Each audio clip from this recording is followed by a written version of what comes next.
24 ঘন্টার উপর হয়ে গেলেও ডানকুনিতে সোনার দোকানে ডাকাতির ঘটনার এখনো পর্যন্ত কাউকে আটক বা গ্রেপ্তার করেনি পুলিশ। আজও দোকান খোলা আছে। দোকানের প্রবেশপথ থেকে দোকানের সামনের গেট পর্যন্ত 7টি সিসিটিভি লাগানো আছে।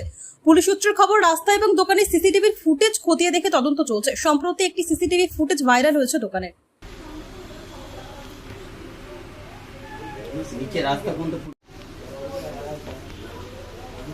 আর ওগুলো কি কাস্টমার নাকি? হ্যাঁ, ওগুলো কাস্টমার। ছবিগুলো পাঠাচ্ছি, যাকে বামছে ওটা হচ্ছে নিত। ওটা আমাকে, বাকি ওই যে লেডিস ওরা চারজন আছে তো ওরা না বড় বল, নিশ্চয়ই বিচ্ছুটা খাওয়া দিয়ে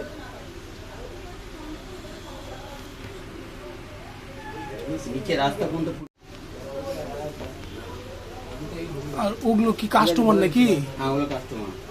ছবিগুলো পাঠাচ্ছি, যাকে বামছে ওটা হচ্ছে নিত। ওটা আমাকে, বাকি ওই যে লেডিস ওরা চারজন আছে তো ওরা না বড়